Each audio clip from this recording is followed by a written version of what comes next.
Welcome to the question bank series, and today's question is: a 42-year-old man has weakness in extensors of upper limb and flexors of lower limb muscle. His speech has nasal quality and his tongue has fasciculation. What is most likely to be diagnosis? So he has weakness in extensors of upper limb and flexors of lower limb and nasal quality. His tongue has fasciculation. Number A, is it Wilson disease? Number B, it is Creutzfeldt-Jakob disease. Number C, motor neuron disease. 4, myasthenia gravis. 5, thyrotoxicosis. So in Wilson disease, copper is deposited in basal ganglia and it present with hemiplegism and different movement disorder. So Wilson disease cannot happen because in Wilson disease copper deposition occur. In Creutzfeldt-Jakob disease, patient has abnormal movement or mad cow disease. So it can not be there because prion proteins are deposited in the brain and patient present with a behavior change. And myasthenia gravis is muscle disease. In myasthenia gravis,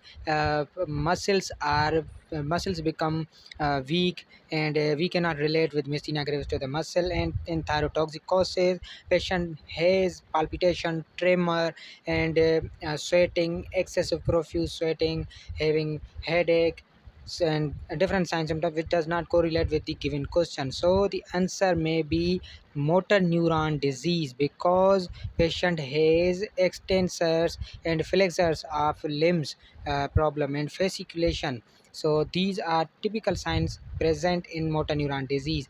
And is in options it is given mad cow disease, in uh, uh, uh, Creutzfeldt-Jakob disease. So it is not present in upper motor neuron lesion and lower motor neuron lesion. Patient present with weakness of muscles and fasciculation in motor neuron lesions. So palpitation and tremor are present in thyrotoxicosis. So the answer will be motor neuron disease.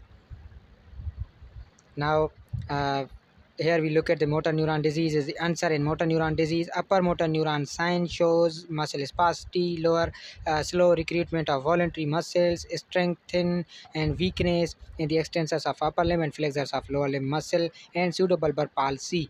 And myasthenia gravis. In myasthenia gravis, we can find oculomotor symptoms like diplopia, ptosis, and bulbar symptoms like weakness of muscles of face, throat, and generalized weakness of expression of the face, weakness of the jaw muscle, and dysphonia in myasthenia gravis. And a patient in myasthenia gravis has fatigue, voluntary muscle of eye movement, difficulty in speech, swallowing difficulty, choking on meal, and ptosis, diplopia, and dysphagia. Patient has clinical triad of ptosis, diplopia, and dysphagia.